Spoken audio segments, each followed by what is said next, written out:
lived in Turkey, it had a warm feeling. The people were lovely and they respected you, and we did the same to them, you know.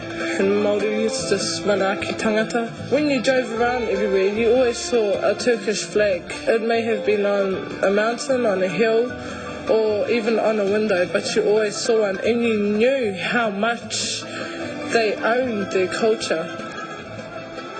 E iwa ngā uru Māori matau ki muri, I u ngā oea o Aotearoa mea I te reiria ki konei ki te wanga o Anzac, e wā I wakamirimiri I ngā maara.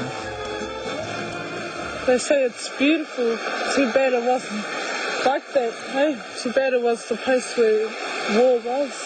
I think, you know, it has an emotional effect. You can feel the wairua. Kei ngā kokoru katoa o Gallipoli e wakamaaratanga ki ngā oea.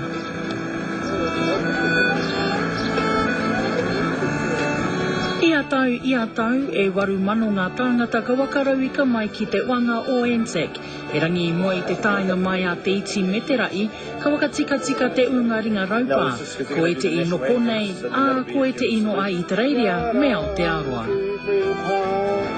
I wainga I te menenga I tūpono mātou ki tete I wānau e no o kaingana ki Istanbul, mea rātou ake tikanga wakamaumaara I te rā o Anzac. Well, I'm a baker. All week I've been making these biscuits, so we could sell them to the Kiwis or the Aussies that are here celebrating Anzac. So I made 1,000 biscuits. Yeah, that's 200 packets. How many are you expecting to sell? All of them, hopefully.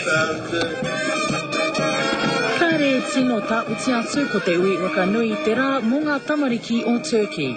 E wai wā I atu e te I pēne o pētau wā.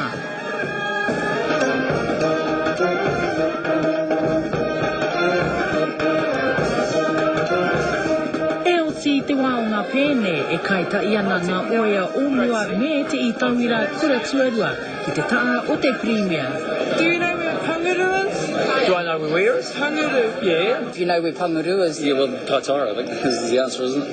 Yeah. Close. Yeah, close, right, yeah. What are you going to do after the F13? I want to go to Victoria. Okay, great. Political studies. Okay, you want to be Prime Minister? Yeah. Good girl, well done. Don't rush into the job, but anytime. You get a reference. Yeah, absolutely. Come to the beehive. Absolutely, you come and see me down there. You promise? Yeah, sure, you come see me, go and see Danny and she'll sort that for you. Who's the oldest?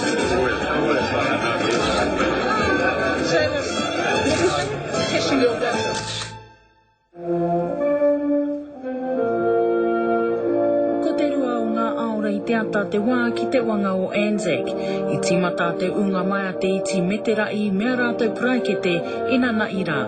Kāre roa ka tangi mai te karaki o te ata me te rongo au o te aitua.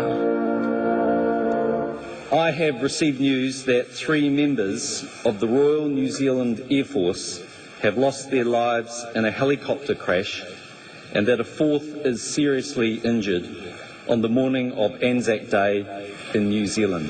I've decided along with the Chief of Defence Force to cut short my trip. I'll be leaving this afternoon to go back to New Zealand. We know these people. The Prime Minister knows them.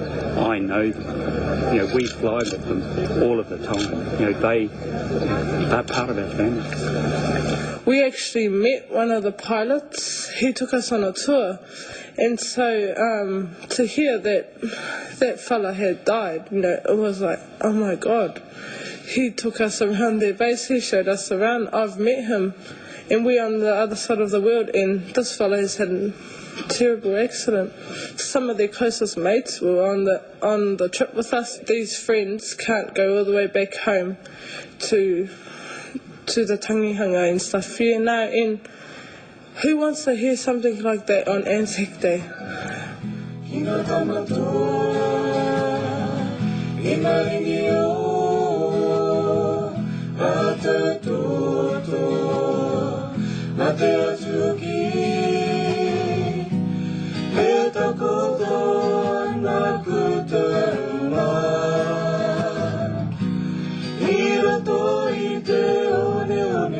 Whoever went on the trip, no matter what each and every one of us say to anyone, no one will actually know how it really felt. you know, how touching it was, how amazing the trip was. To the whole contingent and the Air Force, Army, Navy, I want to say a big kia ora to all of you and thank you.